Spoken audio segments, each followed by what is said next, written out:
Yes, guys, I hope you're good. Welcome to the Coolest Chess podcast.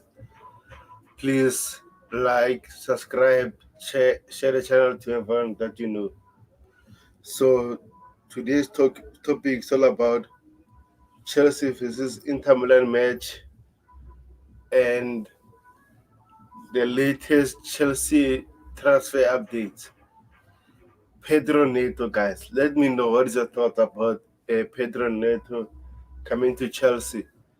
So, let's go into it, guys.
We have Coachella in the house. Big up, bro. Big up, Coachella. Hope you're good, my friend.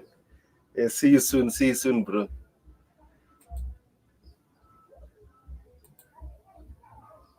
Now, this is the news from Fabrizio Romano yesterday. Oh, man, what a day for Chelsea fans. What a day, finally. Finally. Says Pedro Neto to Chelsea. Here we go. Wolves are set bid worth 60 million fixed fee plus 30 million add-ons as almost matches initial price tag. To agent Mendes has agreed personal terms with Chelsea. Medical tests have been booked for Neto at Chelsea with Wolves keen on Carlos Fabrice. So let me know, guys, what is the thought about this? Oh man, what a fantastic signing, Pedro Neto. Oh man, oh man. Let me know in the chat what is your thought about this. I know we've been watching our Chelsea preseason games. We've been crying all about our wingers. Noni Madueke not doing enough. Raheem Sterling, Mikhail Mudryk not doing enough. And Cole Palmer, I don't know whether he's going to play as a number 8 or a winger. We'll wait and see.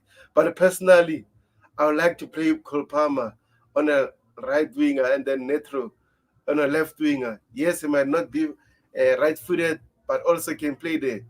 Anyway, it's up to the coach. So let me know, guys, on the chat, what you thought about this signing. Pedro Neto. Oh my days. Finally, finally, finally. But before we go to the positives, let's address the negatives about Pedro Neto because there's been some negative things about him, but he's a fantastic player.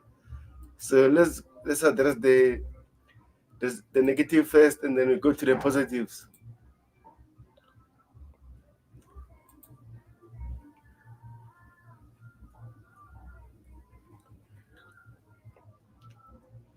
Oh, what a player, guys! What a player!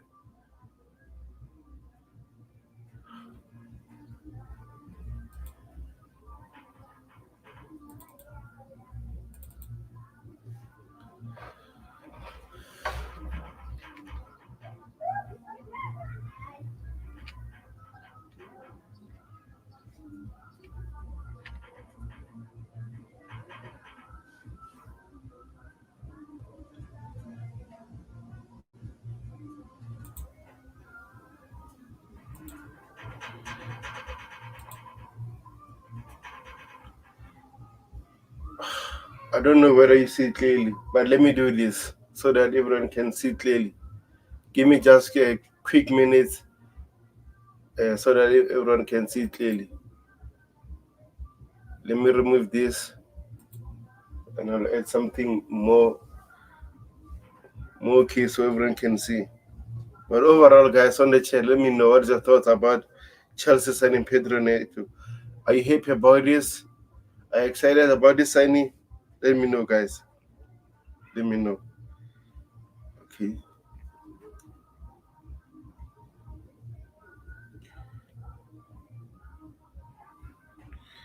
I think this will do.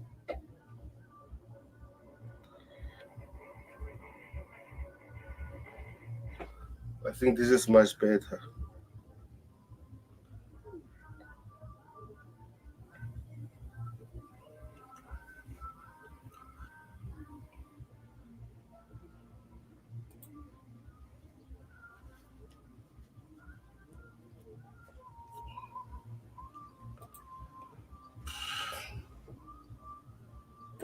Let me do this, guys. Are with me?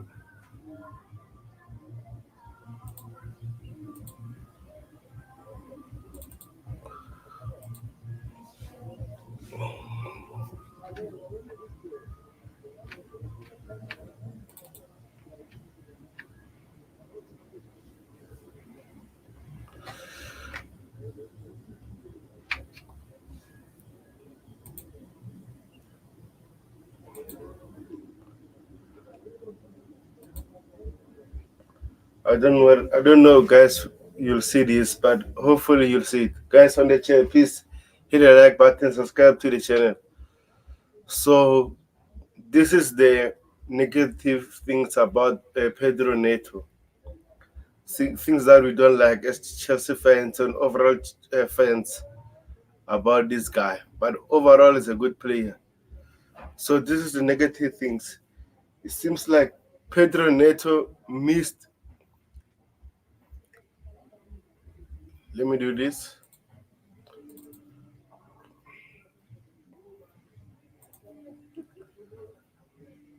Pedro Neto missed 22 games last season due to hamstring injury, and then he missed 11 games due to another hamstring injury.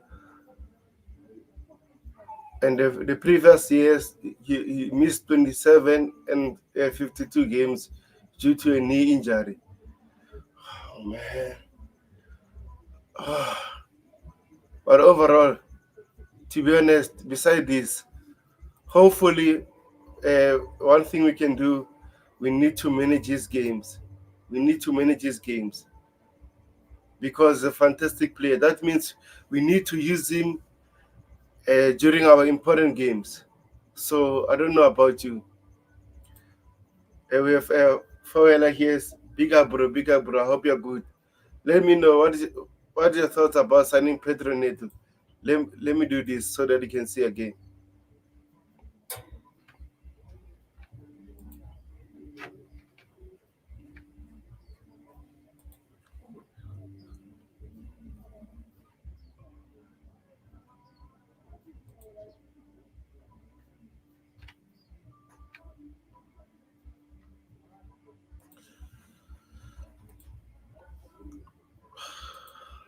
Now this is very interesting about Pedro Neto.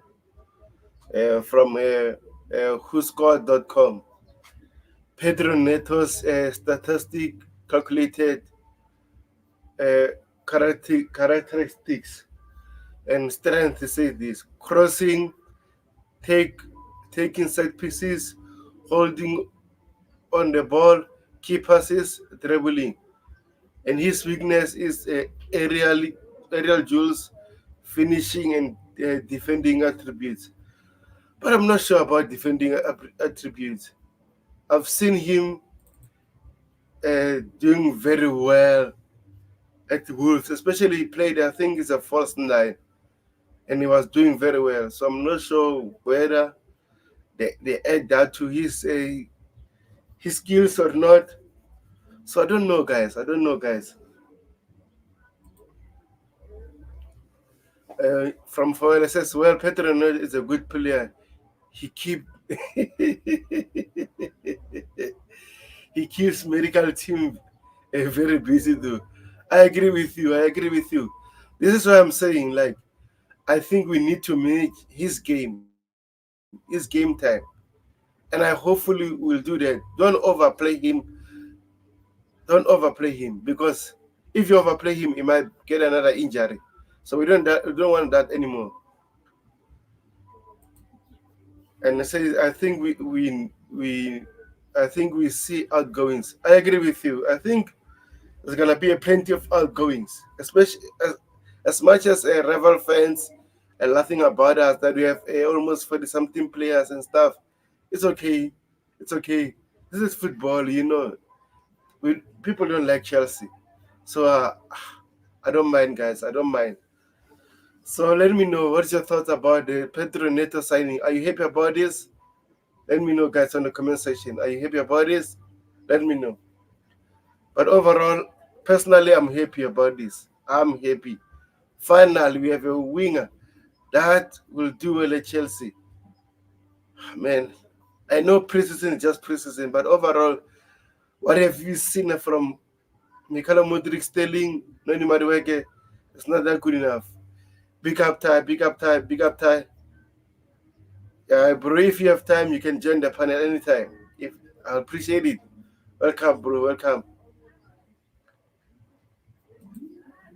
Fellas says I'm happy about it. I have to hope he fit. Yeah, I agree with you. I hope so too. Because overall, if you watch Leicester City games last season, in the in the in the championship, Fatawa and Mavididi were very vital to Enzo Maresca's system. So we need those kind of wingers. Man, if I was Chelsea, I'll seal the Victor Osimhen deal and get get Victor Osimhen deal on the dotted line, then move Nico Williams so Nicholas Jackson on the left wing if it's possible. So we'll wait and see. I don't know what is their plan, but we'll wait and see. Okay, not trying to distract your views. Uh, my Pedro Neto video analysis is in, I agree. Thank you very much, Ty. Please tag me as usual, and then I'll retweet it. And people, guys, please go to Ty Talks channel. Subscribe to his channel. Ty, please share the link of your channel, my friend. I'll set up night board as time goes on.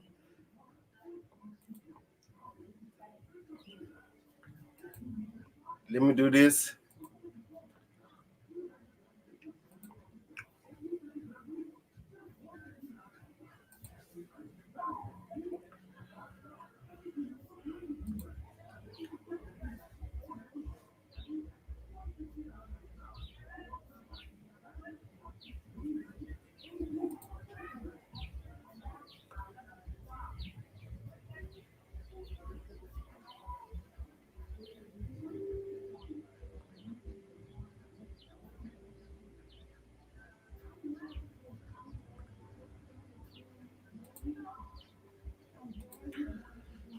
I'm gonna read more about Pedro Neto. Sorry about that. I think we need to get know a little more about Pedro Neto.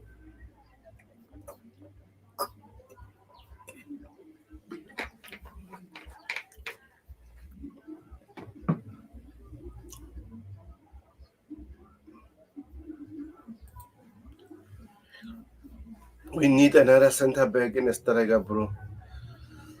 Man, I think what we need to do now, striker surely, surely, surely. But I said it again. If we don't sign another striker, then we keep maybe Nicholas Jackson and Sam Omorodion. Cool, but give me a strong left winger, like for example Nico Williams or something.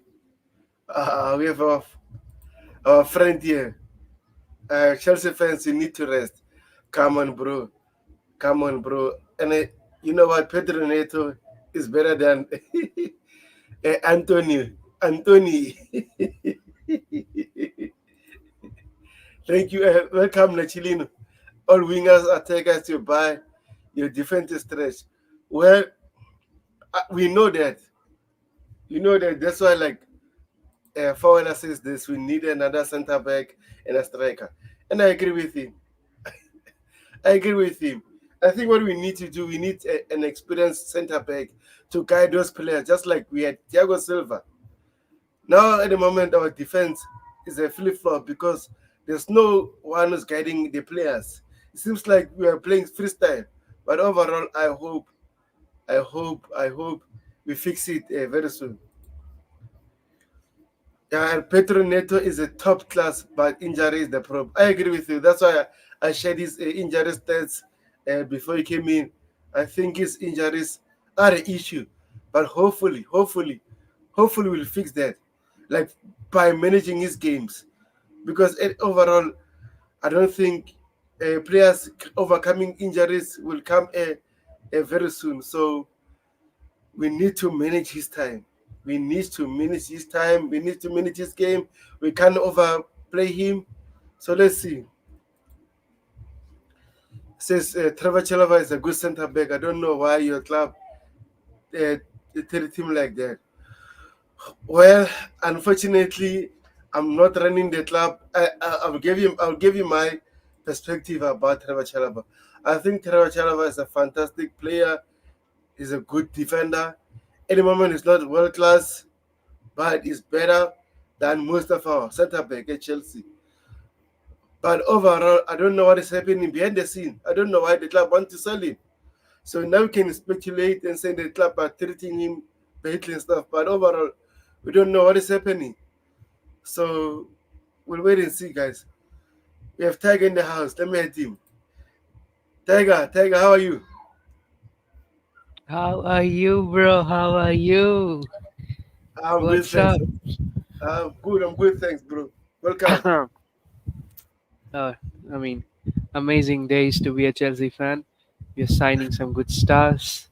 I guess your green screen is acting up or something like that. Your face is getting blurred out from the background you have. So you might want to check on it. But anyways, so what are you thinking, Tiago? How is it? How are you excited about Pedro Neto? You are on mute, bro. You're on mute.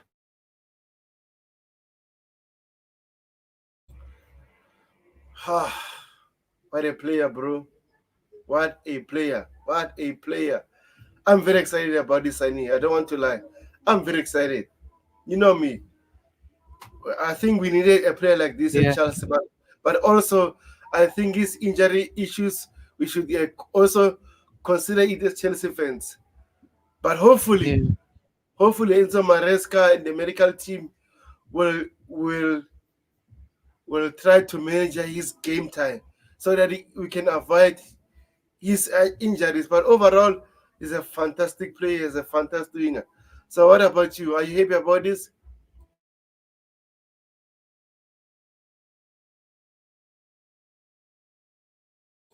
Tiger? Yeah, man. Yeah, man. Same thoughts. I mean, it's more like I'm not sure what to make of the recent news of Sterling. Juve being interested in Sterling. I personally don't think so. That would be a smart move because we have what around how much 50, 60, 60, more than 60 games this season with Conference League, FA Cup, Carabao Cup, and Premier League. So sorry, Conference League, not Cup. So all those matches, and we need depth, right? So moving out Sterling, who is an experienced player, I understand people have their issues with Sterling. I have them too. Not like I don't have issues with Sterling, but uh, in this very setup we have on the left wing, I guess we could still use a guy like Sterling for at least uh, half of the season, if not the whole season. So let's see how that Juve link works out to be for Sterling, and if anything happens. But if Sterling is going away, then Pedro Neto is not just any transfer, right? He's still the number one, I guess, but maybe people will argue that maybe Nkunku will start if we uh, like fingers crossed if we get an Osimhen, which I so eagerly want in my club. But if we are getting an Osimhen, maybe people will argue that Nkunku may start on the left wing or something like that. But now, if Pedro Neto is the number one guy, we cannot lose him through injury. Yeah, I agree with you. I think the most important thing we need a very big squad, so that if other players are not available, we still have good players to cover that position. So I agree with you, and I don't think this Raheem Sterling will go to Juventus. But overall, let's see. Maybe Juventus might offer him some something that he might like. We'll never know. But Bro, personally, but sorry to cut you off, but do you think Juventus finances are up there to match what Sterling will need in form of wages? I mean, I mean, and what will be the price of Sterling? Will we sell him for like 10 million, 50 million? I don't think so, right? We'll demand upwards of 45, 50 if, I mean, if I'm not being too radical in the demand. I don't see him going under 50 or for 40 million. I mean, do you think he can go under 40 million? We will sell him for under 40? it, I'm not sure yet because the club want to move him, want to sell him, so they might accept a smaller fee, maybe let's say 40, 35 million. It depends. But overall, I don't think Raheem Sterling will leave London. I don't think so, but we'll never know. This is transfer window. Anything is possible, so we'll never know. And we have Jay on the panel and on the chat say, "Big up people, big up Jay, big up bro, big up." So I'm not sure. So Big up to all. Big up, coach. yeah, and the guys on the chat, if you're new, please subscribe to the channel, hit the like button, guys. Send the channel to your friend that you know. I appreciate it. So, like you said about Sterling, we have the news from Eddie Mazda says Juventus are interested in Chelsea Raheem Sterling and already inquiring to understand the condition of a flexible of a possible operation. Man, I'm not sure Well, about it. I just checked transfer market, brother, and his current value is 35 million. Well, I don't know whether that makes a lot of sense to lose a experienced Premier League winger. Yes, who is doing nothing but errors in important situations for 35 million.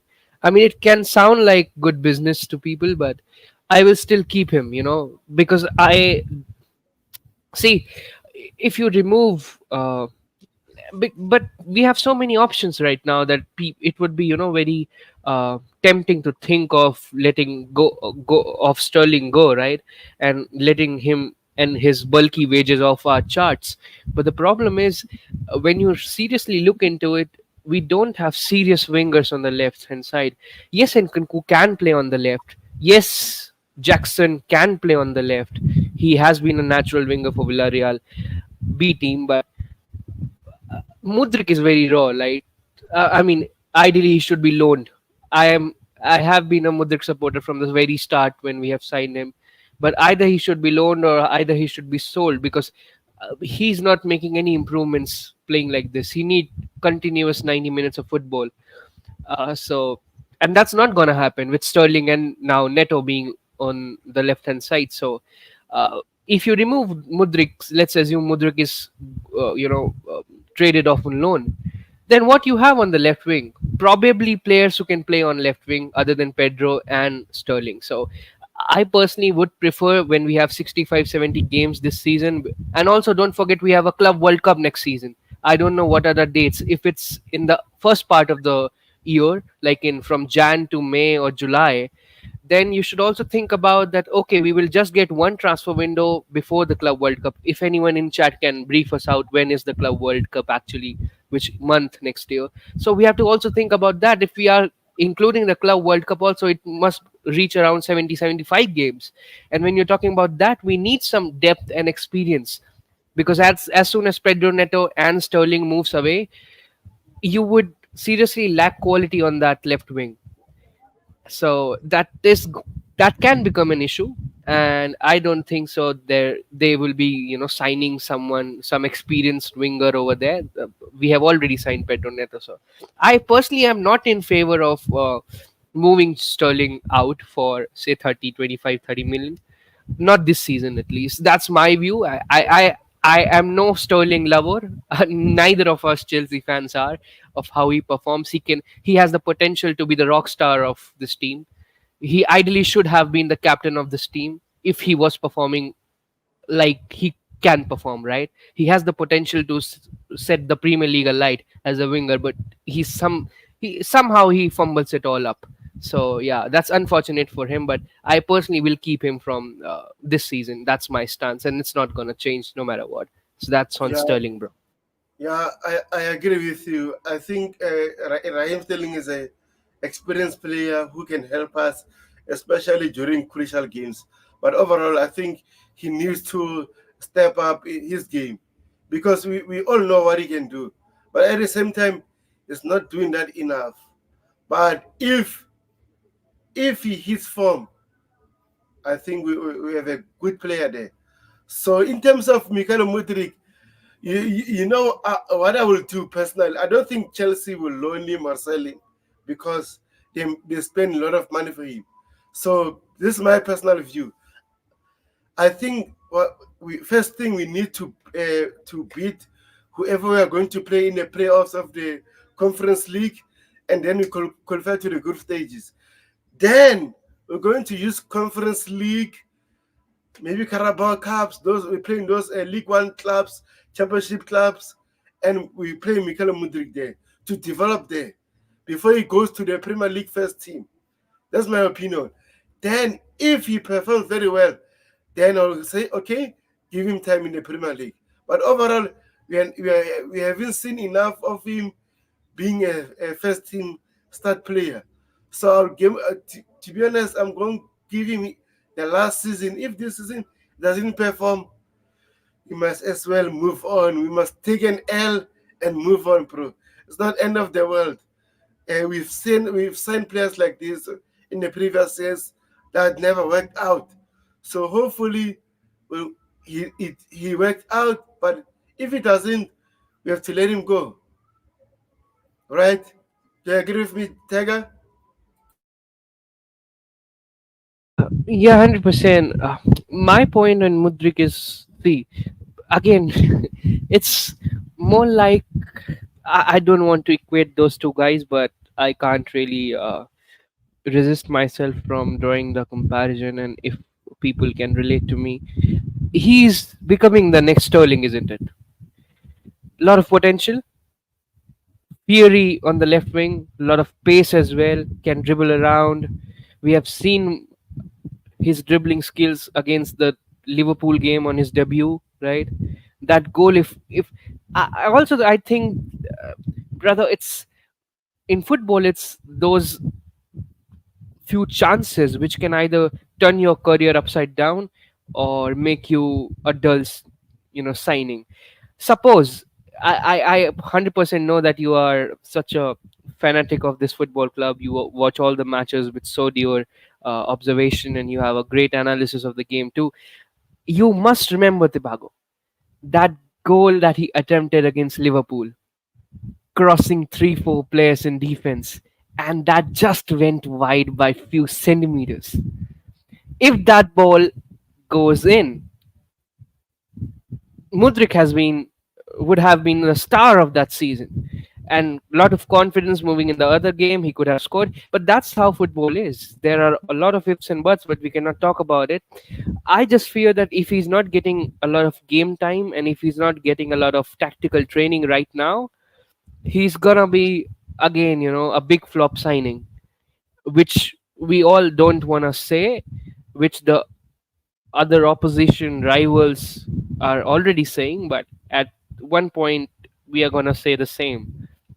This is very crucial period for Mudrik, and there is also this is there that there is no one that is better for him than Enzo Maresca. That tactical awareness, that tactical brilliance of the game, Enzo Maresca can actually teach him a lot about how to be a good winger. But the only problem is teaching in a training ground and learning some skills in a training ground.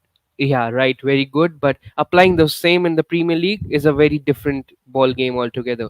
So until unless you're getting 90 minutes football in the Prem, we won't actually see what he can do, and neither he can make us realize about it. That's why I am more after this Pedro Neto signing, and assuming that Raheem Sterling is staying on that left wing, uh, I would personally think that he should be sent on loan, and he should be sent on loan to uh, a club where the manager is also playing some possession based football, right? I mean, you don't send Mudryk to a club who is suddenly playing park the bus kind of football, or counter attacking football, or gegen pressing football, because when, even if he performs well and when he comes back, suddenly in a possession system he won't be that good.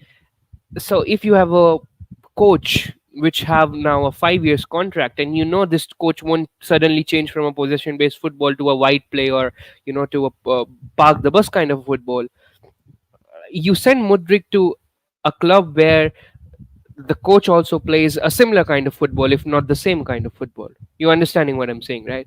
So he learns to getting habituated in that kind of setting, and then he learns to play all those 90 minutes, and then maybe we can see the Mudrik we all want to see. Right now he is very raw, he's not ready for the Prem. Yes, if you play him 10 games, 90 minutes, 2 games, he will show you what he is, and you will be, out of your seats, like, oh wow, what the hell, where were you, and everything. But that's what exactly why I was drawing conclusions and contrast with Sterling, right? If you give Sterling 10 starts, on 2 starts he will show you such a game that you will be like, oh, this is the best winger we have ever got.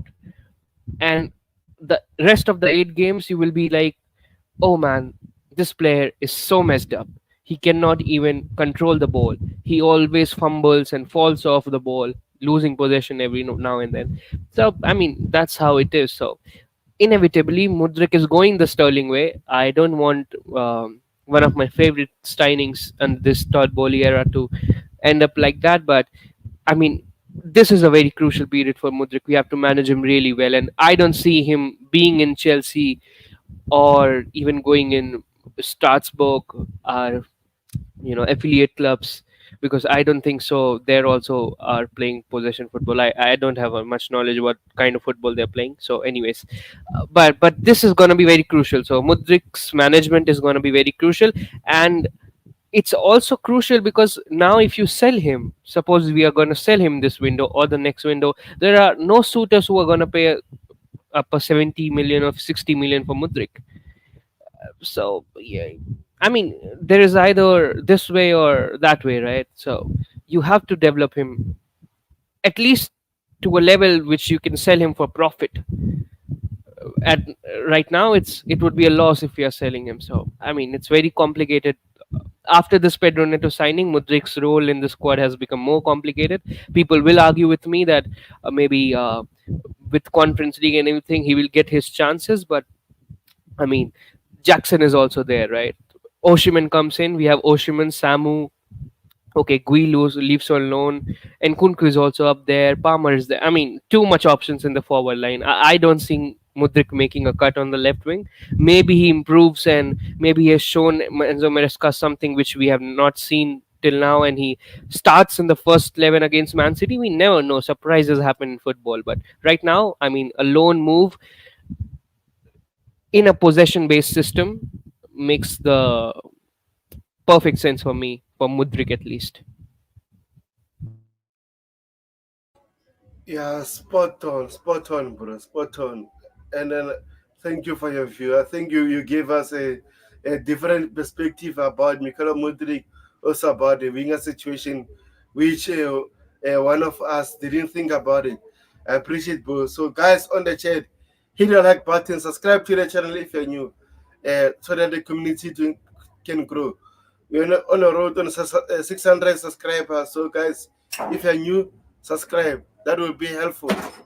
So now we have this news right from Metlaw. It says Aston Villa are admirers of Chelsea defender Trevoh Chalobah as they consider possible replacement for Diego Carlos. So, what's your thoughts about this, bro?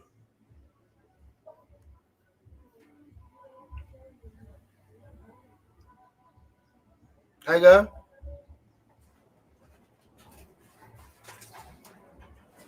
are you still there, bro?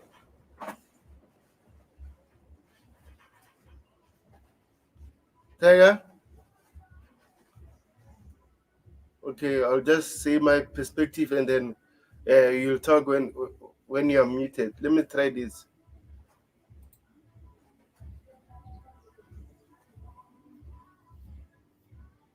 Okay. So personally, in terms of Trevor Chalobah, I said it several times. It seems like him and Chelsea are not in a good relationship anymore. So it's best way to separate. But at the same time, I think you should go to a club that plays in the Champions League, Europa League, maybe every season, so that he can get exposure and Yeah. hopefully aim for a top club, maybe Real Madrid, Barcelona, we'll never know, and hopefully represent England in the near future. So I'm done talking about more about Trevoh Chalobah because we know since last year Chelsea wanted to sell him. So I don't understand why Chelsea fans right now still crying about it because we knew from last season Chelsea wanted to sell him. So I don't know why. So are you back? Yeah, yeah. I'm here, bro. Sorry. Okay.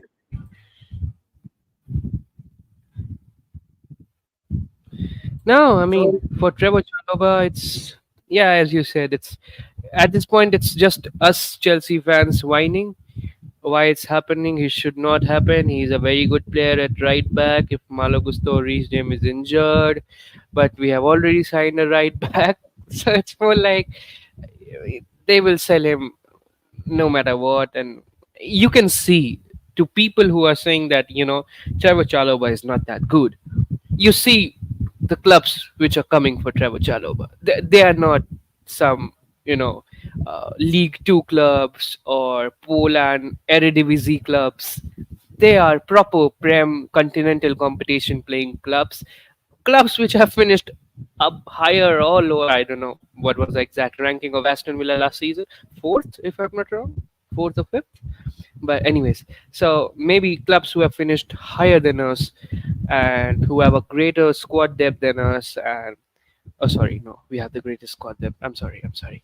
That is the condition where we top all the clubs in the Premier League. Anyway, so but my point is, it's not at all even comparable, right?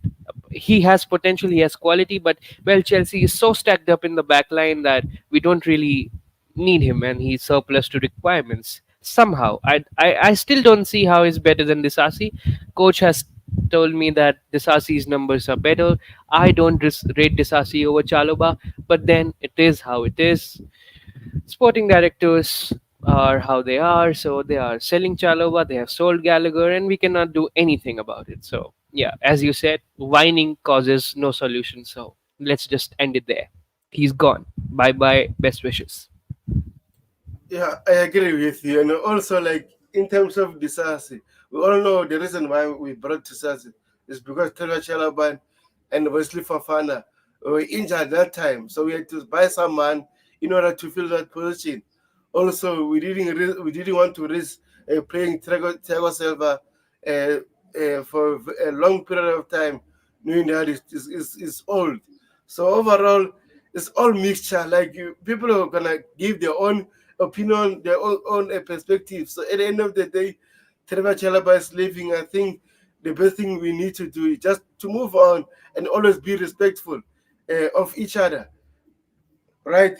So I have an interesting comment Yeah. here from Pedro Neto. This is funny, but I love it. August 2nd, 2024. I love this club, Wolves. I'm really happy to be here and take this team to another level. And 29 August, Pedro Neto agreed to change Chelsea. I mean, Oh, it is how it is, right? I mean, this is football. Do you remember, Tibago, that Enzo Fernandez was signaling after scoring a goal or assist? I don't remember which River played that I am staying over here, and he was signaling all those signs. And then after 10 days, he was, well, with Chelsea. And this happens, I mean, but but all the jokes aside, I guess if we were a player, brother, and we are amidst these transfer rumors and uh, our teammates are asking us, okay, you are going to Chelsea or you're not going to Chelsea. Manager is asking us, okay, you are staying or you're going. So whether you will play, you will train with this guys or this group. Yeah, to avoid all those uncertainties, until unless it's final signature that's pending, we don't really, we leak out secrets, because we have seen people leaking out secrets and then they are not ending anywhere. So if you flirt around everywhere, you won't get married anywhere. Lukaku, shout out. Anyways.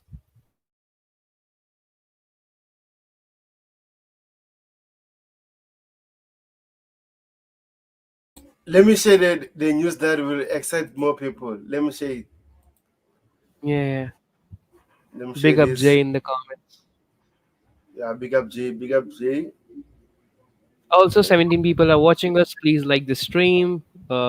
My brother over here works a lot harder than most of the people on YouTube. So, token of appreciation would be, amazing.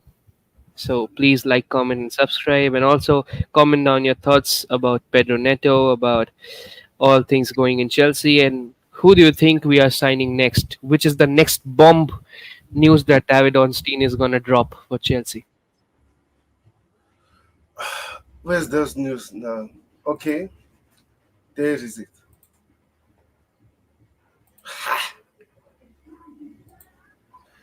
This one says Chelsea, Oh, Chelsea, Chelsea could be still active on offensive players market even after Neto and Omorodion. Osimhen plan to leave, but no intention to reduce salary accept straight loan. Chelsea still keen only in case the deal condition Victor Osimhen stands change as Napoli insists for Lukaku. Man, oh I am man, praying. I ah, can only say that I'm praying. but overall, I think Chelsea need to go all out for this. I think Chelsea Yes, need. yes. I didn't understand the Samu. I'm sorry, I cannot pronounce his last surname. I'm really sorry. I just cannot. But yeah, I really didn't actually understand why we signed Samu. Now, when I look back, if we are really looking for Oshiman, okay, maybe three strikers, depth, 70 games in season, Club World Cup, conference, makes sense. But still, I am still concerned about giving 35 millions for Samu when my Atleti fans are saying that he's raw, he's not that great, and 35 millions seems to be a lot. I mean, it's okay. There is, I mean, not judging the player without a ball being played. Best wishes to him. May he score a lot of goals this Prem season. He's our player after all now. So no hate, nothing. All the best wishes. But still, man, Oshiman. I'm sorry, Tibago. You should say your views as well. I'm the only one speaking right now. But no, it's okay. When it comes to Oshiman, I'm excited because this player is about excitement, right? I don't know what has happened in his career for the last year. Last to last year, this guy was the superstar in the footballing world. He was almost at the brink of breaking, you know, he was, I guess, the African player of the year, if I'm not wrong. I mean, amazing, amazing goal sheet, amazing numbers, star man for Napoli, won the Scudetto. I mean, what else you can ask for with a player in Italy, right? So he did everything he could do. But last year, I mean, injuries were also there, I guess. And then relationships with Napoli are not also great. I'm sorry, I don't want to, put salt on the wounds, but don't forget that Napoli was the same club that mocked Victor Osimhen in a reel on social media, and that was kind of racist, right? After that, I have seen the relationships with the between Osimhen and Napoli not being the same. I don't know why people think it's the same. I personally think there is some discomfort with Osimhen in respect to Osimhen and Napoli relations. So that can also be a factor, and maybe uh, Napoli is not the club he really wants to play for anymore. He has played his part. He has won what he can. He also played Champions League with Napoli. Now he wants to move something bigger. People will always comment and say, okay, he wants to move from Champions League to Conference League with Chelsea, but it's with Chelsea, it's Chelsea, so it's different. Uh, and we are at one of our worst seasons, worst phases as a football club, but we won't be here always, right? So we are a top six club in Europe, and we would be. No one can strap that identity from us. Yes, we have a bad phase going on right now, but we will bounce back. So that is still clear to all these minds. If that was not the case, Pedro Neto would haven't have joined. Enzo Fernandez would haven't have joined. So and a lot of new players, Renato Viga, Malagusto, all these players know what they are doing, and their agents are also not dumb. George Mendes, what do you think? Pedro Neto's agent, one of the most veteran agent in the game, i- if he's not sure that Chelsea can make it, will he throw his guy into hellhole? No, I don't think so. But to me, it's right now, Tibago, I think Osimhen's deal would be somewhat on the lines of the Enzo Fernandez deal. We would be starting now for the next 10, 12 days. You won't hear anything. And as soon as 20th of August, somehow around that date, you will start again, hearing links and talks, and then the talks would progress. And as soon as 28, 29 planes and, uh, all those private jets would be booking from here to Napoli to meet De Laurentiis, and maybe Bali would be flowing, and then there would be fights and quarrels, and then we will sell them Lukaku, bring Osimhen, and that all saga can happen. I mean, either that or either we are not signing, because I'm very sure De Laurentiis is not letting him go that easily. Uh, and but the advantage to us is Antonio Conte, because he wants Lukaku and he wants him badly. And we have Lukaku, and we are not gonna sell him for pennies. So I it's not like agree. Lukaku, yeah, right. So it's not like Lukaku is like a 5 million uh, player who like I mean, I don't really want to even compare Lukaku with Aspilicueta, the great captain we had, but I'm just saying for value's sake, it's not like he's Aspilicueta later stages of his career. um, uh, and we are selling him. He's still in his prime somehow. I don't know how really, but somehow he's still in his prime. So he still can score goals and everything. So uh, his price is still relevant, close to that 35 million bracket, and that gives us leverage, to actually handle this discussion with Napoli. So the fact that they want him so bad is the fact that empowers and motivates us for going for Victor Osimhen. Because if you exclude the Lukaku situation, do you think Napoli would even think of selling Lukaku to us for obligation? I don't think so. They will say, okay, pay his release clause of 105, 110 million and let him go. So this is kind of a situation where we find, and that's why I'm optimistic, just because of this Antonio Conte and Lukaku situation, and they are not even being linked with any other striker. That's also a very good kind of a situation, that they only want Lukaku. So that's why I'm optimistic. If it was just us discussing Oshiman, I would have been okay. No, not we are not paying 105 million for Oshiman up straight. I mean, that's not gonna happen when we have already signed all these strikers, right? So that would have been the case. But when we have that, ace of, that big card, that card which can change everything, which is Lukaku, surprisingly. We have more leverage in this transfer situation, and that's why I'm optimistic. I mean, he is the guy to bring to Stamford Bridge. All these crosses by these brilliant wingers, Palmer and Kunku, Jackson, Mudryk, Sterling, Neto, all these would be waste if there is no one to actually finish it. So, I mean, we need Osimhen. There is no doubt that we don't need him. No one is even comes close to Osimhen in our squad. I agree with you. Oh, man. But I'll say this. This live. This morning when I wake up, I've got news from one of my friends. Told me that the Lukaku Osimhen sub deal is going to heat up this coming week. So let's hopefully from Monday until Friday, something will Very good. pop up. We'll never know. We'll never know what will happen. But I think, as you mentioned, Antonio Conte needs Lukaku right now because the league is starting soon.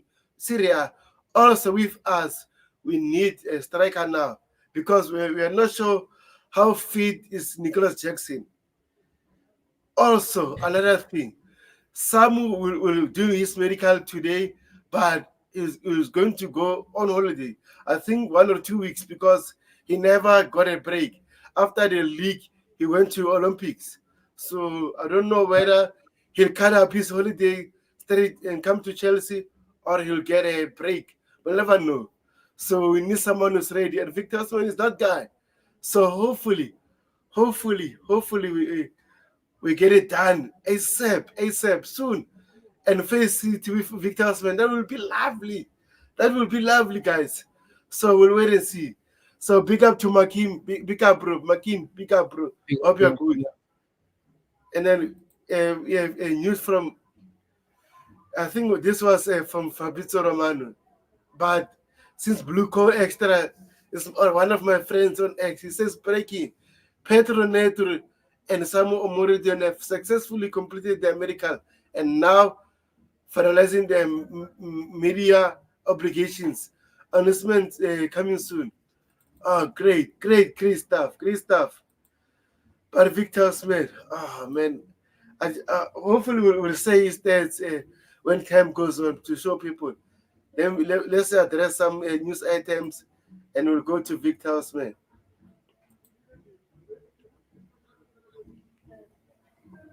I Yeah, just want.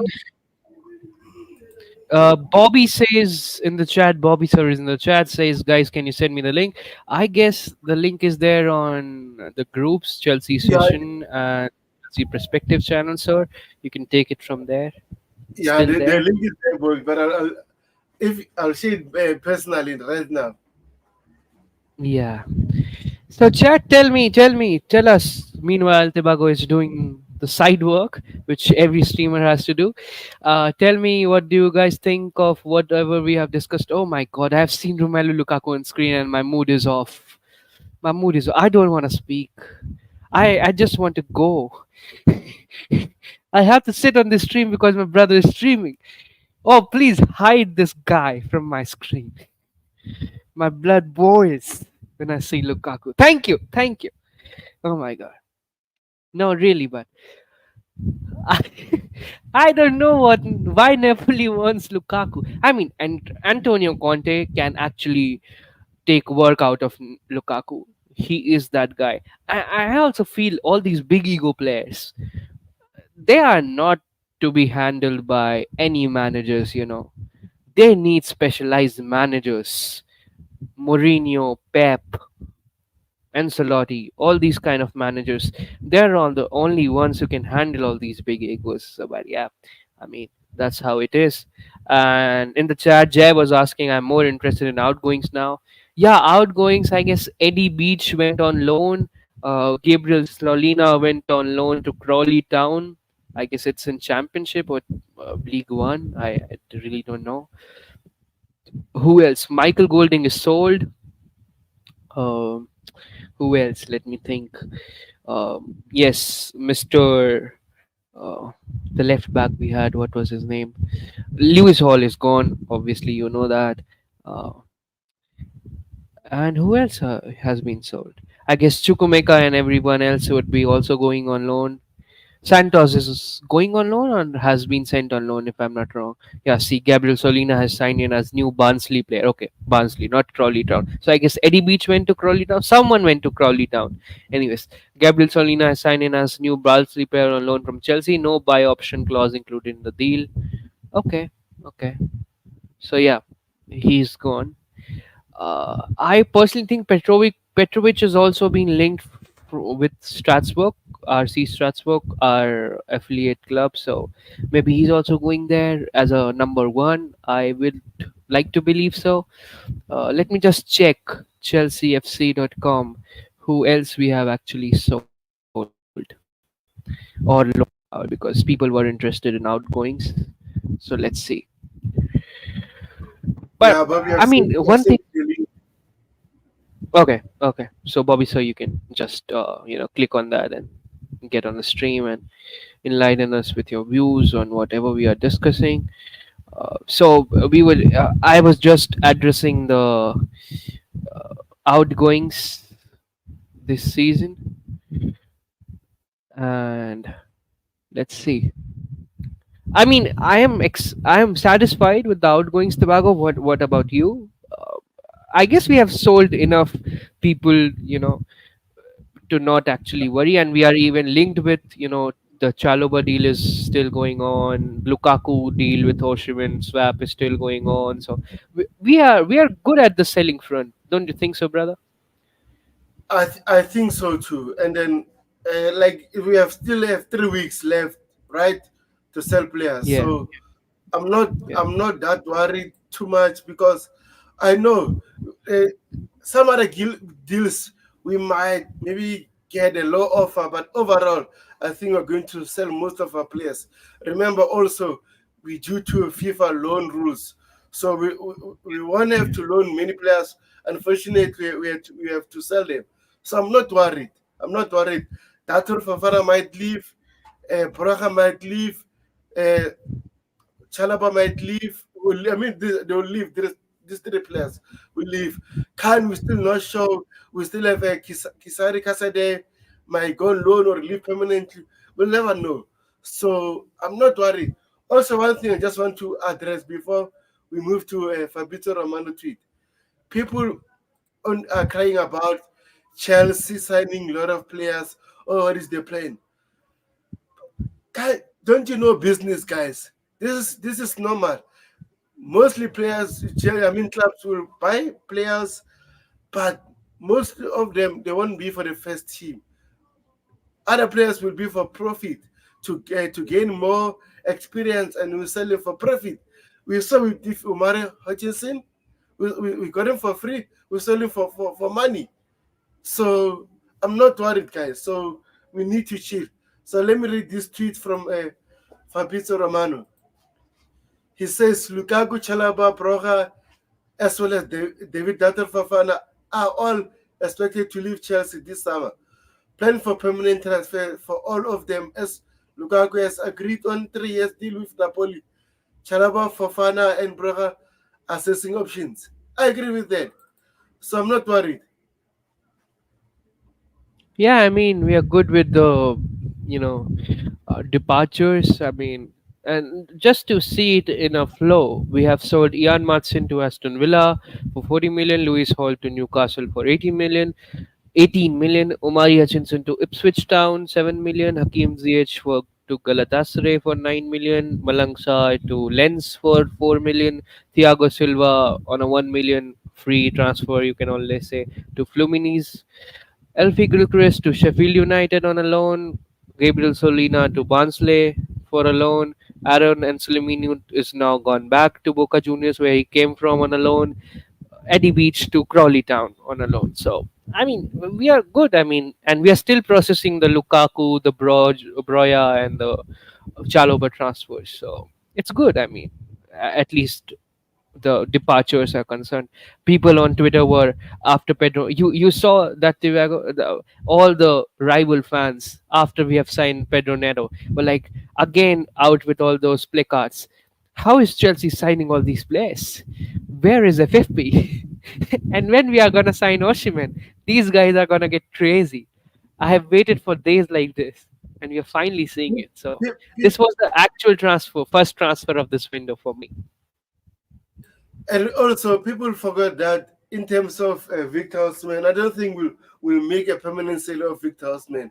Yeah, We, yeah, we, yeah. we, we, we, we might do an obligation to buy because we know that Victor Osimhen want to go permanently. So I think Yeah. we'll do an obligation to buy. So I'm not worried. Also, we're selling players. We also Kalagalaga, Ian Martin, Hall. Yeah. Who's that? Who's that? Another one. Umar Hutchinson. I think we sold already 4 players permanently. So we are already generating money. So Yes. I'm not worried. And we're going to generate more money. Trevoh Chalobah, Broha, Yeah. Dado Fafana. I'm not worried, guys. So I think people they can say, "Oh, where we get all the money?" Because we're selling players. That's where we get money. So I'm not worried.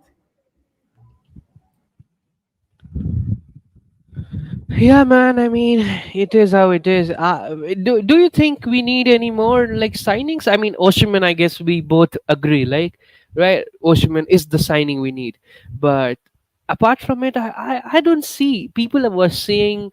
Like, I was on Cochila's podcast yesterday. Matt was hosting it, by the way. Big shout out to him. But like, people were saying in the comments that maybe we need a centre back more. I don't see the need for it. What do you think? Personally, I would say this: if we'll be able to ship others out, maybe possibly. But at the same time, I don't think we need a center back. All we need to do is Enzo Maresca try to coach these players what to do on the pitch because we are seeing several mistakes. But overall, I said something when I was Jerry C, our previous stream. I said it like if you looked at Liver Colwell and Bernard Barishile mistakes during preseason, especially against Manchester City, you saw them. It seems like they were working around. Don't you think they like they were playing like that because they feared that they might get injured before the actual season starts? We'll never know. We saw what happened to Nkunku last game against Dortmund last summer. Nkunku was flying and then he get injured. Boom. His season was all over. So I'll just keep that in mind. But overall, if we'll be able to buy a centre back, get an experienced centre back, then I'll be happy. Not that a young centre back will add to our problems. I think if you buy a centre back, we need a quality and an experienced centre back that won trophies. For example, if, for example, Ramos is there, experience, those kind of players. I'm not saying Ramos, but all I'm saying that we need an experienced center back to guide those young players and to be mature and stuff. Because I think at the moment our defense during the preseason, man, it's been a flip flop. So hopefully that will be sorted out, and we'll see some changes from tomorrow's game against Inter Milan. Yeah, man, big game. What is this? Carnage Kumika is interest to Barcelona. Yeah, I mean, what do you think about this? Carne, Barcelona being interested in Carne? I mean, I don't understand why Barcelona is not signing a CDM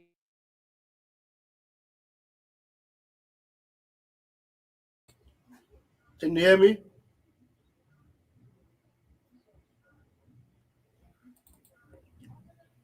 Uh, Personally, maybe Kanye might go alone. So we'll wait and see. And even club from Italy are interested in him, but at the same time, like we said, international loan sports are very important. So Yeah. we can't loan Kanye for the sake of it. So we need to make sure that if we loan him, it will work out for him. So we'll wait and see. So before we go to the match preview, I just want to add some few comments from Enzo Maresca, and then we go to the match preview. Sure, bro. So guys on the chat, hit the like button, subscribe to the channel if you're new.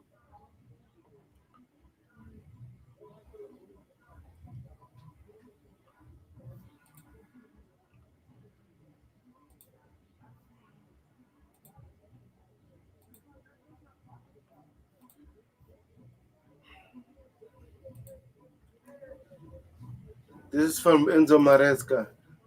It says, but Enzo Maresca on facing Inter Milan tomorrow. Inter are a very good team. 2 years ago, they played in the Champions League final, and the last season they won the Serie A title. They have had a same manager for a long time now. They can see they played a fantastic football offensively, defensively.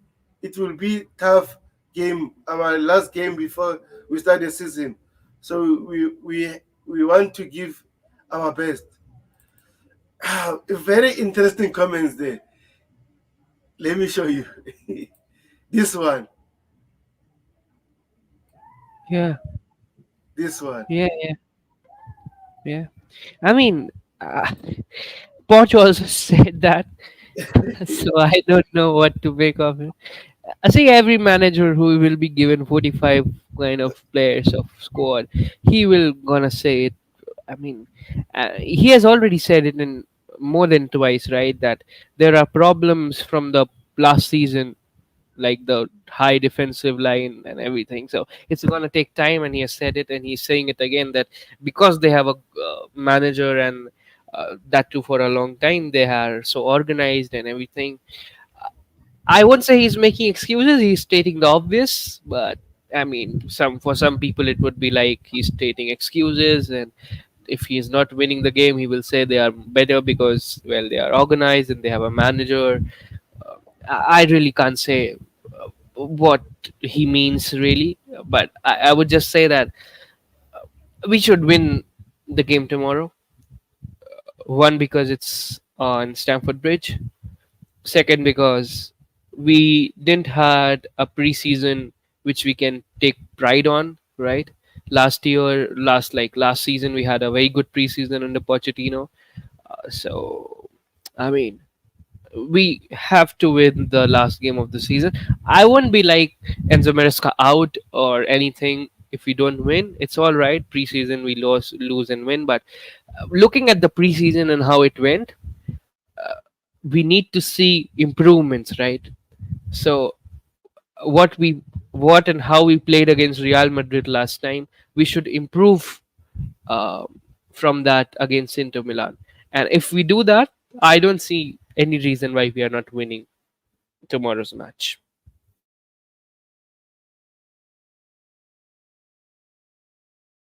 You are on I mute, bro. sorry about it. I always No been mute issues. so No that issues. you can disturb each other. So I'm saying, can you see the screen very clearly, or should I You can zoom you in? can just you can just, yeah. You need to zoom in a bit. Okay, let me do this. Is it fine now?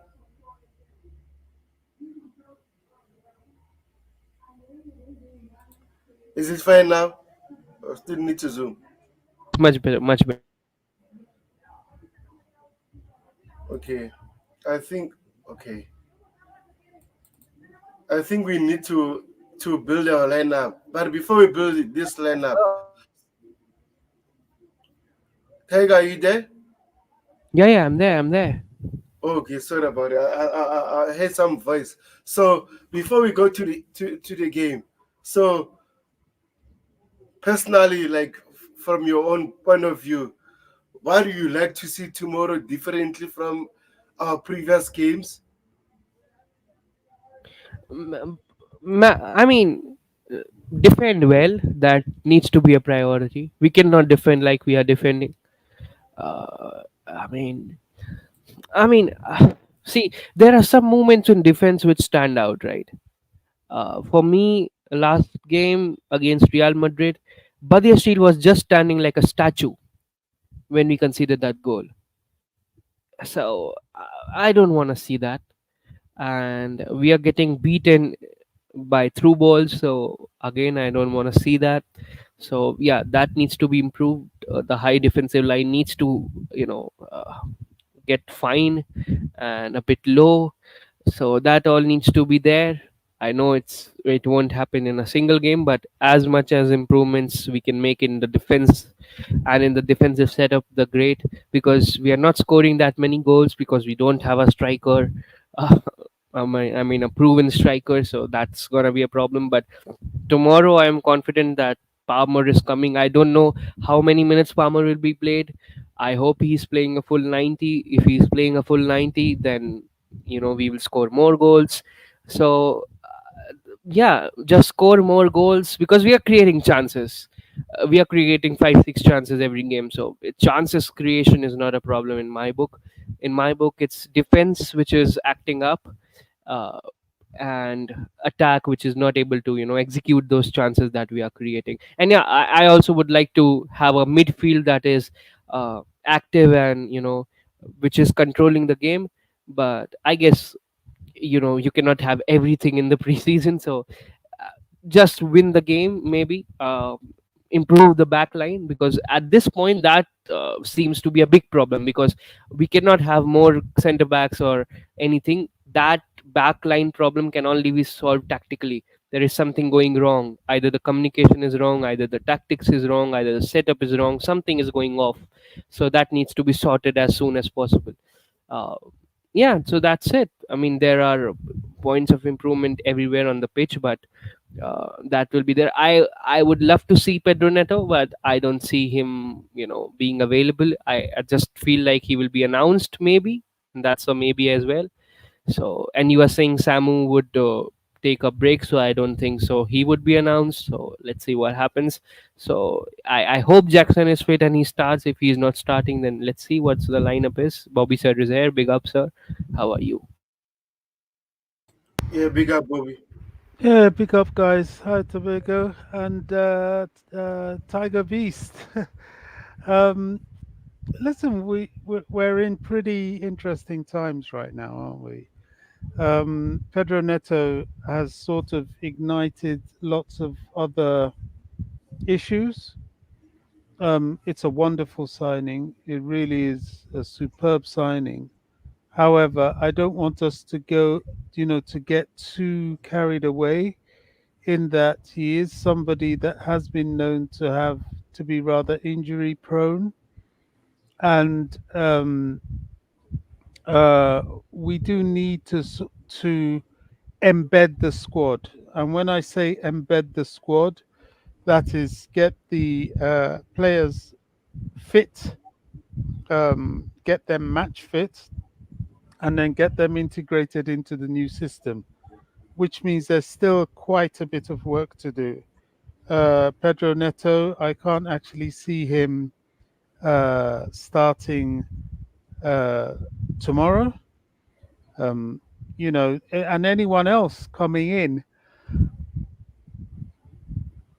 if it's Osimhen or whatever, I mean, Osimhen probably hasn't even had a proper pre-season, so I don't know how that will impact him in the season. Not to mention integrate into the side and so on. So that might be a very, very slow start indeed, and may in itself be quite problematic in that his fitness will have to be sorted out and his integration will have to be sorted out. That's if he comes. Samu, the same thing. Um, mm, Perhaps, well, minimum preseason, although you can say playing in the Euros and no, he didn't go Olympics. to the Euros, did he? But playing in the Um, Olympics could be some sort of fitness exercise, maybe. But now he's going on holiday to come back again to find his fitness. So don't expect anything from him either. Hence, young Gui will have the opportunity to make his mark. So there's still a lot of shall I say imbalance, a lot of bedding in, a lot of instability still to be made stable. So, Chelsea fans that are so immensely critical will just look at it, oh, this player's come, this player's come, now we should be ripping up trees. Whereas it doesn't work like that. Human beings need time to rehearse their lines, to build their muscle memory, to learn their training routines and their match routines and so on. So no matter how fantastic the manager is, he himself is only human, and he himself is going to have to go through that process to build his team. Another thing we need to look out for. I mean, I was shocked by ESPN. I saw a thumbnail of ESPN and Pedro Neto, and I said to myself, okay, let me just watch and see what they have to say because I was intrigued. It had Frank Leboeuf, it had Marcotti, people that I felt would have Chelsea's interest in mind. You know, I pay no attention to any of the others. But to my disappointment, they picked this narrative about, oh, Chelsea's squad is too big. Oh, we like to see how much Chelsea have spent. They must be in trouble with PSR. That usual chestnut that they want to throw at the club. Whereas they fail to appreciate that a lot of the players Chelsea have purchased are mainly very young players who are for the project. And by that, I mean the loan system, Strasbourg, long before they can actually even prove they're able to come into the first team. And there are many players still to be sold. Well, not many. We have sold quite a few, but there's still the Lukaku issue, the Kepa issue, the Chalobah issue, the Brozier issue, as has been mentioned on this show. Maybe even Ben Chilwell and maybe even Sterling. Both are outliers, but there's, rumors of Sterling and Juventus, which I would be thrilled with personally, but let's see. But there are lots of players to go. But my point is, there's some divisiveness going on here. They are trying to sound out other clubs to make Chelsea look desperate so that the other clubs will come with an unusually hard stance to try and purchase Chelsea's players. In other words, they're making them adopt a take it or leave it position should they be interested at all. And they're doing their work for them in order to sabotage them. Added to that, I was absolutely incandescent and appalled. I got to just the point where I had to bite my tongue and restrict my finger on my keyboard as to the absolute garbage coming out and surprise, surprise, Sky Sports News with Jamie Carragher and some fool in a Chelsea shirt, some woman in a Chelsea shirt, talking absolute garbage, nonsense, complete nonsense. That same narrative attacking the project. We have to give this thing the opportunity to reach its potential. People are attacking a project before it's even got going. They're attacking the manager before he's even had the opportunity to ply his trade in the club. And it's all deliberate sabotage. Now, I don't know who that woman is. I think she should keep her mouth shut or stick to women's football. I will be as bigoted as to say that because her whole approach was pandering to Jamie Gallagher. Jamie Gallagher was smiling and purring in the background when he unleashed his attack dog on Chelsea Football Club because he knows that if he opens his mouth, the fan base will know exactly what he's up to and come after him. So he sent her instead in that program on Surprise Surprise Sky Sports. So as a fan base, as a club, we must be wise, we must be cautious, and we must understand that the stronger we begin to look, the more the trolls and the enemies of the club start to line up against us. Thank you very much, Bobby. Appreciate it. And you're spot on. I was so annoyed too after listening to her comments during I think the overlap show. Ah, man. But anyway, big up to Timadayo. Big And up, then bro. Big up. big up to Big up, GFC bro. Gavin, big up, bro. And then Tim Adair says, I've watched the ESPN and the ESPN Labot all Click. Labo.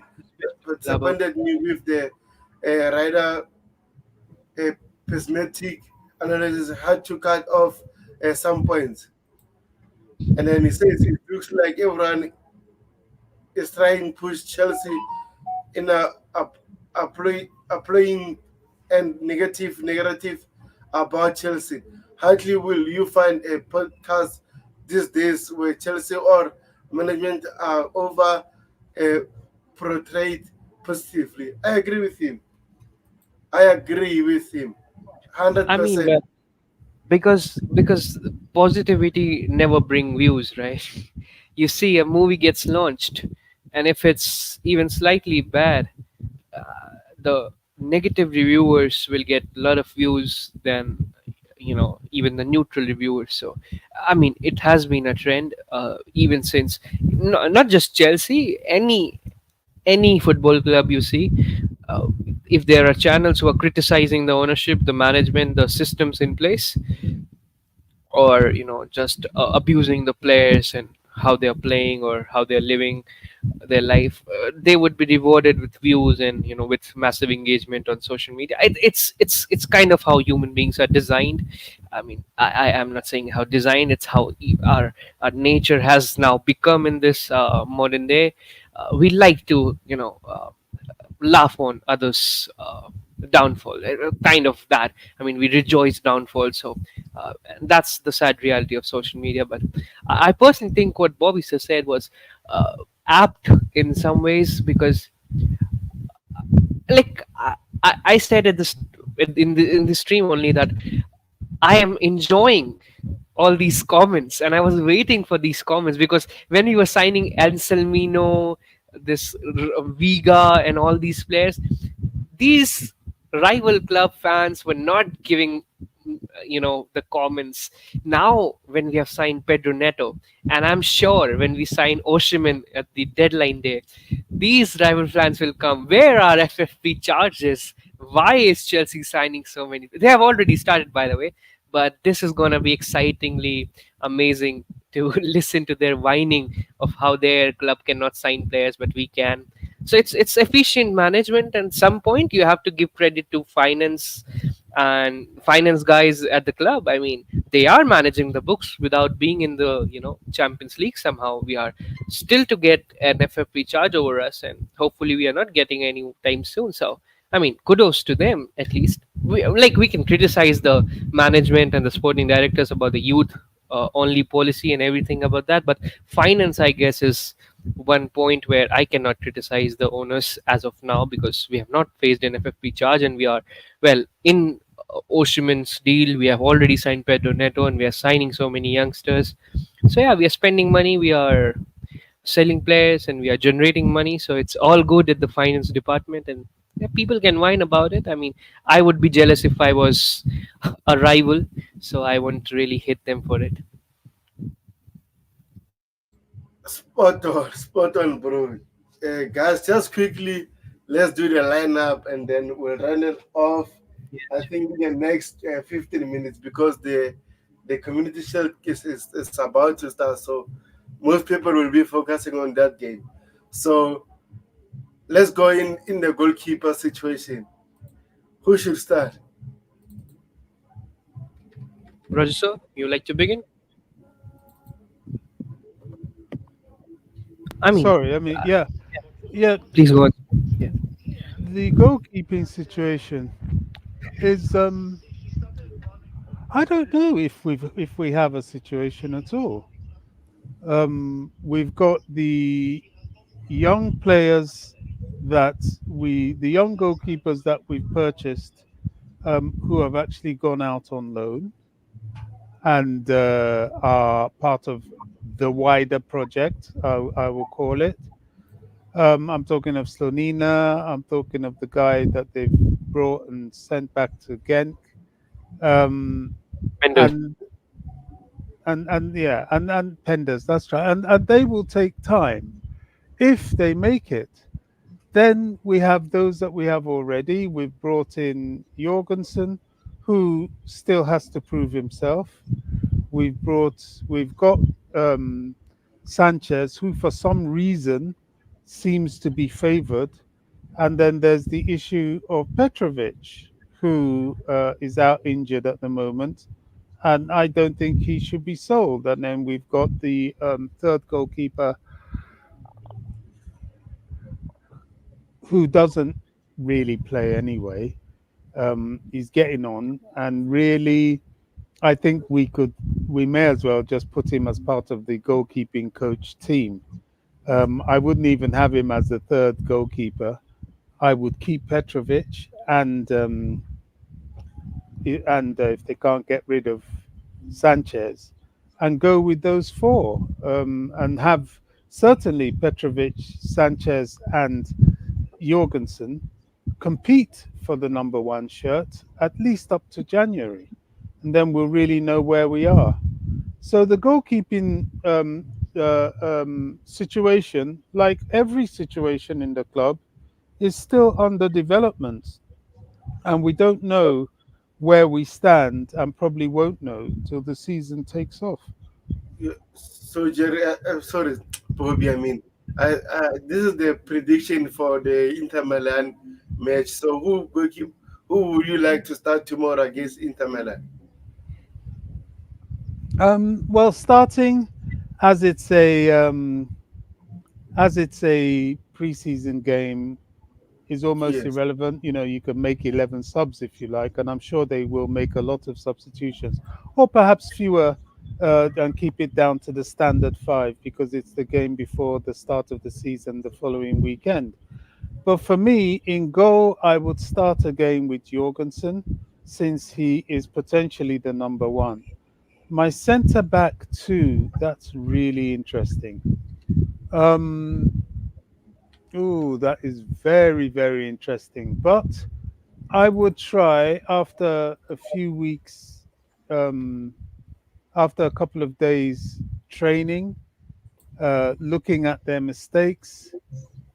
Well, you'll have to try Badiashile and Colwill again. Um, Fafana is not quite ready, and Tosin maybe instead of Badiashile. I don't know. He might do that. That's a possibility for sure. But Fofana is not quite ready, and Chalobah sadly is not, in the team. So that's the centre back to I'll go. In fact, I'll be explicit. Colwill and uh, Listen, Tosin. Right back. I think Gusto has played a lot. A few days between now and the game against um, Man City. Real Madrid. Because when did we play Madrid? It was about 4 days ago, wasn't it? Yeah. Yeah, that's a very tight turnaround, and we don't want, need to start to push him into injury. Reece James I don't on think the Rich James will start this one. Remember, they asked Enzo Maresca about which lineup will you do before like starting the action season, and then he mentioned something that Of one course, of the yeah, games, one of the games He's he might banned not from start playing Rich games. James. Yeah. yeah. Let's put Melo Gunston on right back, and then let's see No, who knows. I will not start Malo Gusto. I think the turnaround is too short. He will come on, if a player's on the bench on a game like this, it's, they're going to come on anyway. I think I'll start Wesley Fofana. On a He's right back. due, yes, he's due a start, and he needs to get used to playing there. He can play there, and he will play there a lot because the centre backs, if everybody's fit, it might push him out there. On the left back, Cucurella is back in camp. I don't know how many days he's been. Well, he's only been training about a day or two, but that doesn't mean to say he can't start. So I'll start Cucurella there. Yeah, Cucurella left back. Midfield two. Um, Lavia started the last time, so I would start Caicedo this time. Enzo, do we want to start him? Okay, Caicedo, Enzo, and Palmer. It's a bit of a push, but and then the front on the left, it's too early for Neto, but on the left, I can see him starting Sterling. I don't really care if Sterling gets injured or not, so I'll flog him and start him. To be honest, and then in the middle, Gui, and on the right, Mudryk has been starting quite a lot, and he's been proving he's quite useful. So I'll switch. I will put Nkunku at the spear of the midfield and put Palmer on the right, at least to start. Okay.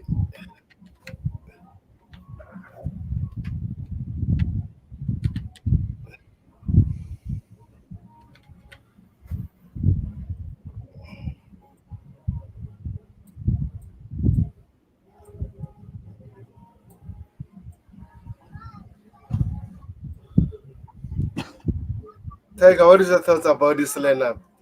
Where would you change? I mean, I guess I would agree with Roger on the goalkeeper situation. Bobby? We have we don't have any goalkeepers, right? Eddie Beach has been loaned out, Gabriel Solina loaned out, Petrovic almost at the verge of going on a loan. So it's just between Jorgensen and Sanchez in the season, and I just don't like Sanchez. So I if I was the manager, I would not start him any game, not just this game. See, for me, he can be a good ball distributor and everything, but he's not a good shot stopper in my books. I mean, I'm always in that chaos, whenever that ball is crossing in the 6 yard box, and so he doesn't inspire his confidence as a goalkeeper. So yeah, that's there. I mean, he's experienced and everything. So I will start Jorgensen at the goalkeeper position. Right back, I'll agree with Roger, but I won't start Wesley Fofana. Bobby? I'll start Renato Viga, the newly signed right back, I guess. But Ronaldo Vega is a left-footed player, But he can so he can he used to play on the right also. Am I wrong? We have signed a mm, right back, don't we? Haven't we? no, no, No, no. he was a left centre back, but I Yes, guess he can play at right back. I guess. Yeah. Moresca has very flexible players, but his position is either left back or left centre back. yes. So I'm not sure he'll go with that, but it's fine. If you feel it's a good idea, I think you should But say it. but, but I think Wesley Fofana will do well there, as I Bobby don't. mentioned, Yeah. Maybe. because Yes. Yes. because remember Marco Corella might drop as a in the But midfielder. yeah. Yes, Yeah. and then we know how good is Wesley Fofana If it's covering also wide depends. area. Yeah. If it's a three man back line, then everything changes, right? Then Levi, Yes, Tosin, and Fofana makes a lot of sense. If it's like four at the back, I mean, I don't know. I still want someone to be a more matured right back, and that's where I'm missing Fofana. Sorry, Chalova, but I mean, it's all right. What we have to yeah, deal with what I agree with you. in the midfield, Caicedo, Enzo, yes. Now midfield is tricky because I really want to sign Lavia. That guy has put up so much hard work on, and when he plays, it really feels like he's actually dominating the midfield from the kind of the deep positions. So he has that role, but I guess Caicedo now deserves a place. We have not seen him for a while now, and he deserves a place. So Caicedo starts for me as well. Enzo starts, yes. Enzo has also played a lot of games this preseason. I mean, if we have to go by Rogers's logic, that we should, Bobby, We not could very start sure. Chukwemeka. We could start because he's not started since the what's the yeah. first game? I would also like to play Caicedo and Lavia together. I don't know what you guys think about it. Yeah, But Lavia needs a rest. yes, I Yeah, that's agree. He Sure. needs Yeah. a bit of a rest. We don't want to Then send him back. we are left with either Chukwumeka, Ugo Chukwu, or I don't know. At least to Cassidy is start. the squad. Yeah. You could be right. He might have no mercy on Lavia at all and decide to But play him, which I think would be very stupid. yeah, you are right. We need to manage his game time, and also we saw some reports from the Athletic said Chelsea will manage his game time. Will make sure that he fits in slowly. So I don't think he Hmm. must start the first game against Manchester City, Romelu Lavia, because we can put preseason and the league is two different things. So we'll wait and see what will happen. And Bobby's Yeah. right. So for midfield, I guess then we cannot really change anything. Enzo and Kunkul Kaisido. In place of Gui, I guess Jackson can start because I have seen training images. He's playing very well. So yeah,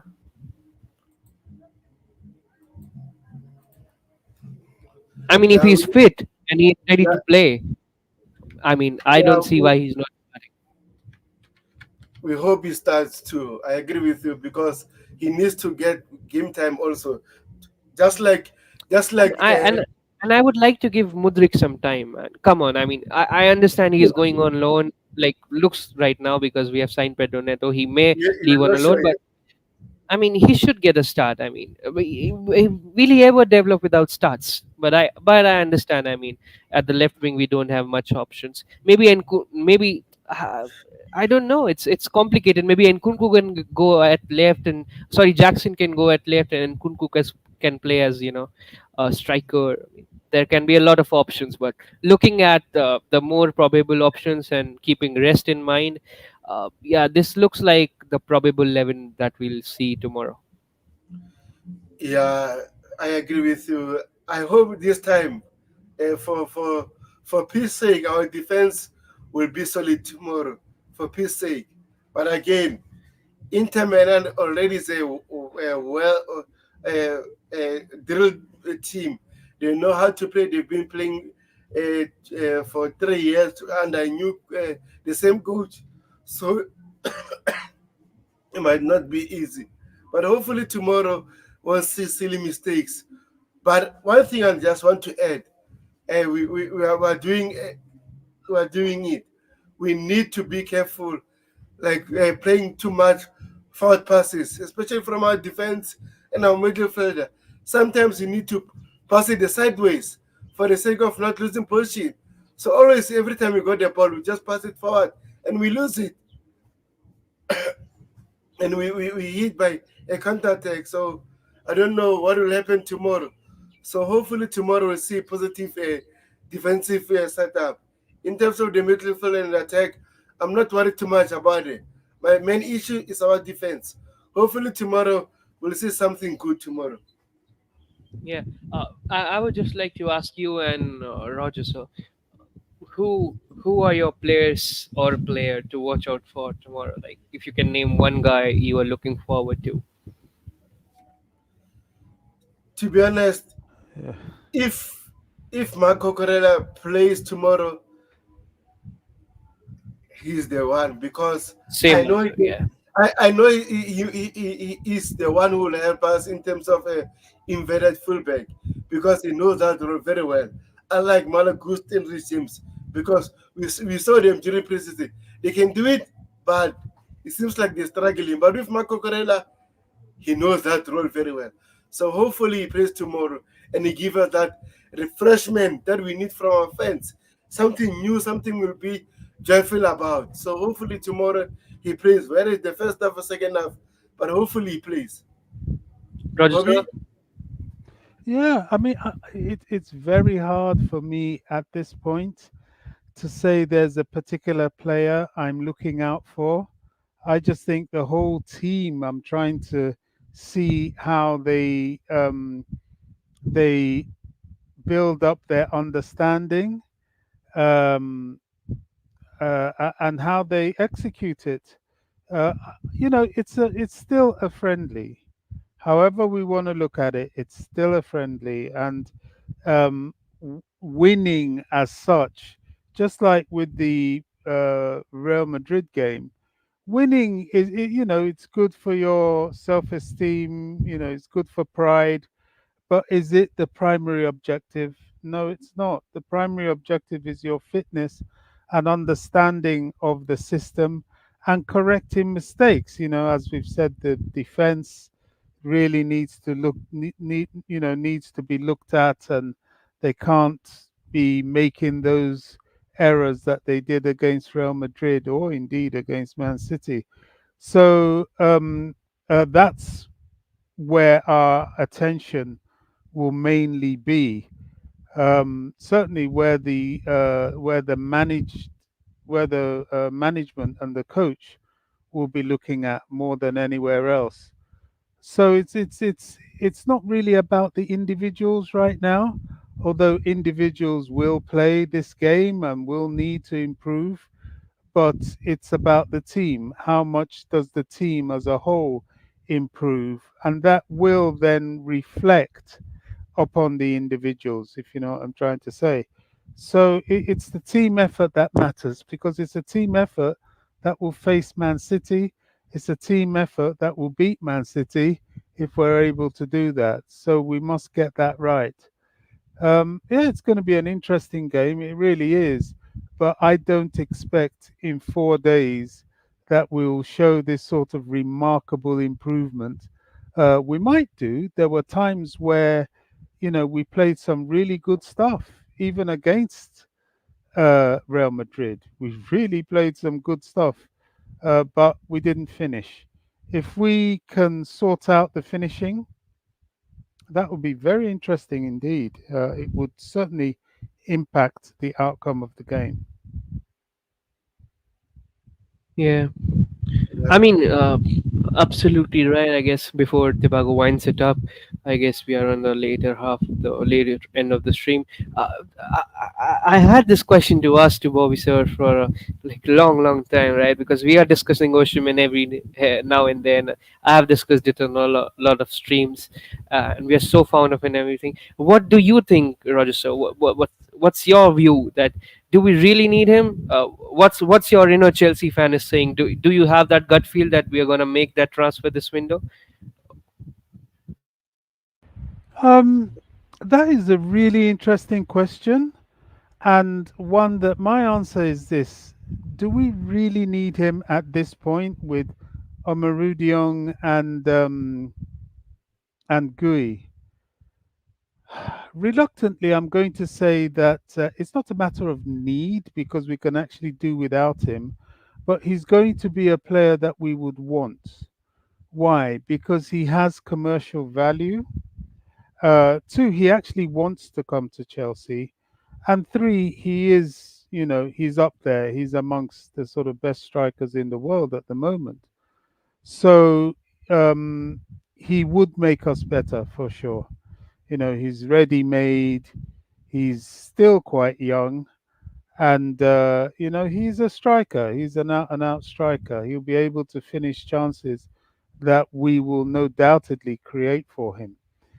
He would improve the team. Are we likely to get him? Oh, I'll, I think it's I'll be back in 5 minutes, and then we run up. I just need to go to do something, so you can continue. Yeah, sure, sure. okay. Yeah, yeah, I think it's very possible that we get him. I think it's very possible. The reason being the Lukaku situation and his situation. Now, we're not in any particular hurry to push it through. We're not as desperate as we would have been, which will frustrate Napoli and may, in the end, because they're now under pressure to do the Lukaku deal for their new manager, they Yeah, because may, Antonio Conte just wants Lukaku. They're not being linked with anyone else. So yeah, and Osimhen hasn't been training, so they will have to soften their stance. And from what I'm learning or reading, I think Osimhen himself might start to consider a compromise with his wage demands. Whether an increase in his naming rights or whatever. I think it'll be worked out, but it just seems to be one of those that may continue until the later later, yeah. um, Yeah, the later ends of the transfer window. Who has been, because now Tobago has gone, so we have to continue the stream. So I have to Sure. ask you some more interesting questions. Who has been your signing of this window? Like, who has been the player you, when you read about, here we go for that player, you were like, okay, wow, we have signed this player. Has it been Pedro Neto or has it been someone else? No, I have to say, undoubtedly, when I heard Pedro Neto, I know Chelsea do this. We can surprise you like this. It will be like, look at the hand, and then they hit you with the other hand. I mean, we do this. But it did fill me with a sense of excitement. Pedro Neto is an exciting player. If he stays fit, wow. We all know how he tormented us playing against Yes, yes. him, at Wolves. That is the one for me that I thought, wow, okay. I was excited about, obviously, people like Gui, you welcome them, you're happy you get them, but was there real excitement? No, because he's a kid. We don't know him. Um, Dewsbury Hall, the same thing. Renato Vega, the same thing. You're not sort of doing cartwheels when you hear it. But I think the signing of Pedro Neto, you could feel the reverberations through the fan base. That is an exciting player. That's an experienced player, Premier League experience. He's had injuries for 2 seasons, but hopefully he's sort of walked through the worst. And yeah, I mean, that was the news. Another player I'm hoping and praying for, I really am. I mean, all of them really. Lavia, James, um, even Ben Chilwell, and certainly Chukwemeka. But another player I'm hoping for his fitness this season is Nkunku. If Nkunku's fit this season, wow, it could make a big difference for us between finishing in a lousy position or finishing top four. Yeah, yeah. Second question, so would be, I mean, I guess you have been encountered. You must have encountered this, narrative over social media or YouTube. I mean, everybody was talking it till the last week, till Gallagher was sold. This whole, you know, now they have this term "cob sexual," where they just define people who are in love with the Cobham boys or the Cobham, produced talents of football, and when they are sold. People are very angry over the management and everything. How do you see the situation? Because now Trevor Chalobah has also been linked to Aston Villa, I guess. So he's also probably moving. Gallagher has been sold to Atletico Madrid, and now people are saying, okay, if we don't get to UCL even this year, maybe Real Madrid comes for Reece James next year. So how do you see this, whole Cobham sexual allegations and narrative? Do you are you in concurrence with that, or do you refute this whole narrative? You made a point about I'll classify that point as bad news. Some people think bad news sells more than news itself.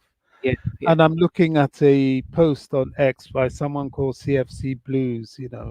Trevor Chalobah has been barred from using first team facilities. yeah, Um, I mean, these are the things that sadly a lot of our fan base do. They look for the sensationalism, they look for the smear tactic, they look for the bad news to put out there.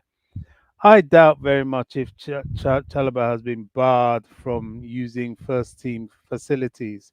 That wouldn't be the case. What would be the case is that they've told him, look, there's no point training with the first team because you're surplus to requirements.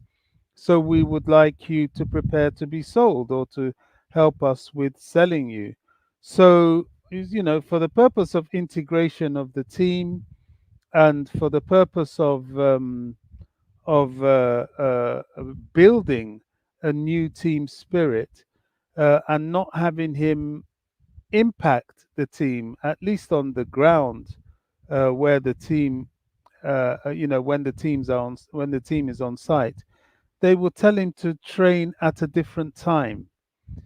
This is not abnormal, especially when you find that you're superfluous with the number of players that you have.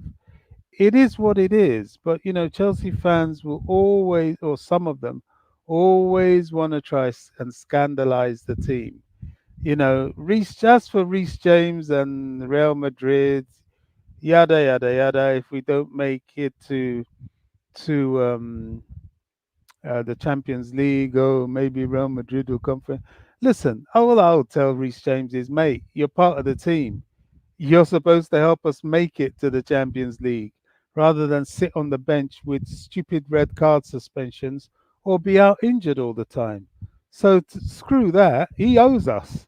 You know what I mean? I wouldn't even listen to that if I were Chelsea.